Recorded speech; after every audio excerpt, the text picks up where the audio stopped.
Hello everyone, welcome to Scholars. Today we are going to discuss about class 10's geography of CBSE board.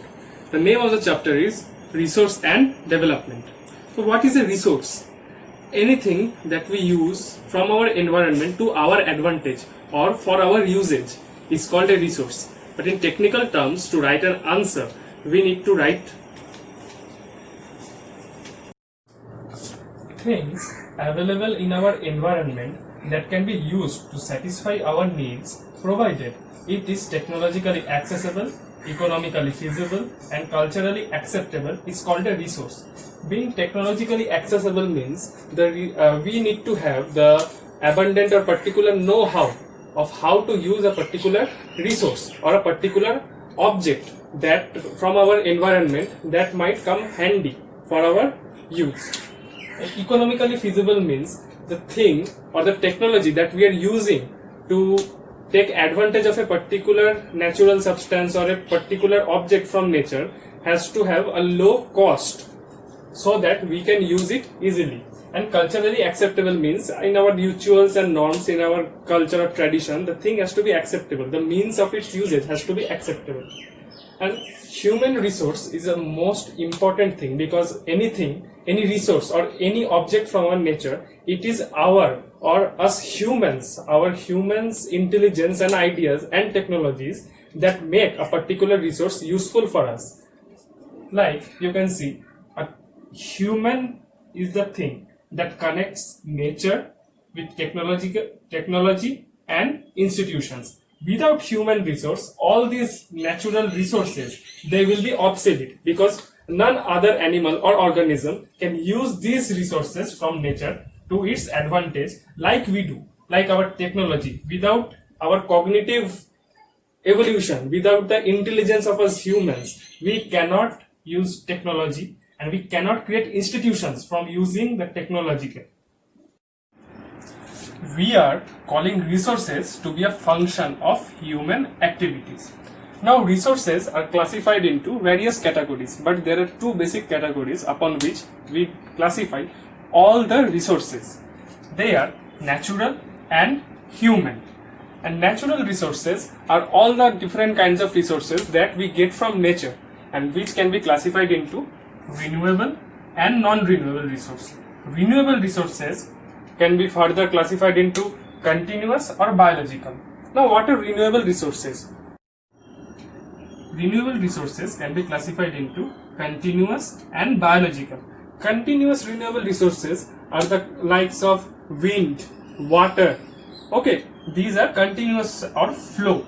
And biological resources can be further classified into natural vegetation and wildlife. Natural vegetation consists of all the plants that are available in our environment, and wildlife, every kind of living animals that are present in our environment. Non-renewable resources can be classified into recyclable and non-recyclable. Recyclable resources are the likes of metals, like we can use the metals again and again and again.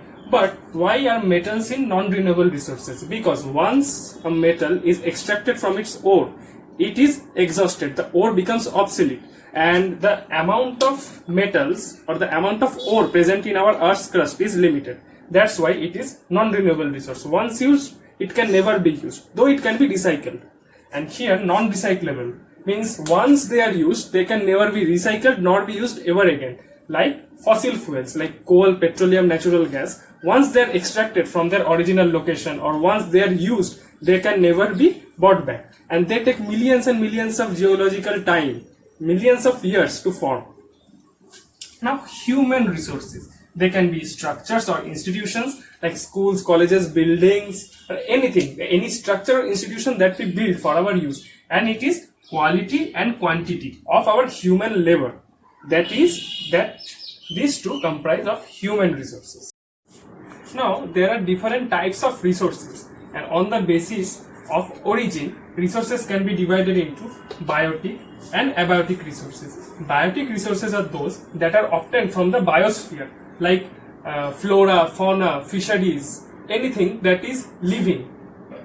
And abiotic are the kind of resources that are available from the nature but are non-living, like metals, minerals, water, wind. These are abiotic resources.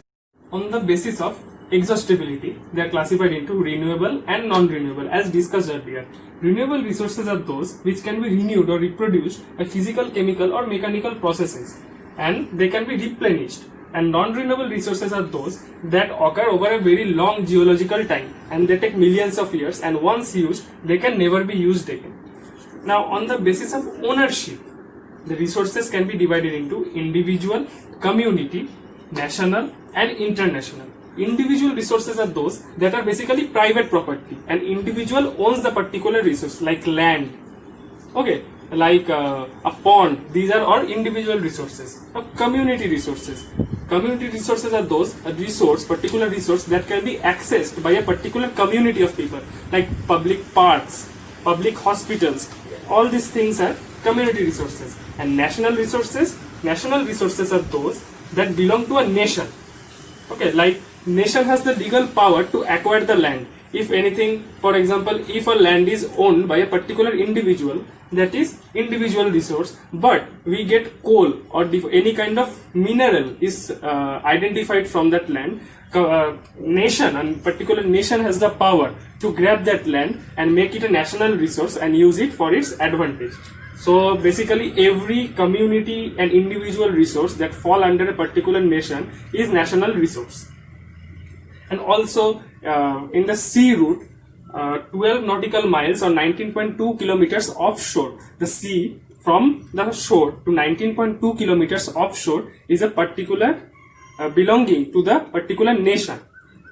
And international resources, there are international institutions which regulate some of the resources, and like ocean beyond 200 nautical miles falls under the exclusive economic zone, and any nation, if wants to use the particular resource, has to get permission from the particular international authority to access resources from those area. Like in Indian Ocean, manganese ore can be mined. India government has the authority to mine manganese ore from Indian Ocean. Status of development, resources can be classified into potential, develop, stock and reserves.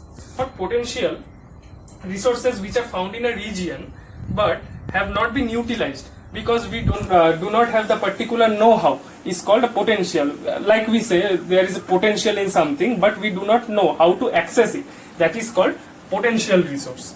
Like in Gujarat, Rajasthan, those arid areas, there is plenty of wind, but we have not installed any particular windmill or anything to harvest the energy. So there is a potential to harvest particular source of electricity in the form of wind energy from those particular areas. Now, developed resources. Resources which are surveyed and their quality and quantity has been determined for utilization are called developed resources. Like they are mapped and they can be used anytime. They are ready to be exploited. These are called developed resources. Now, what is stock?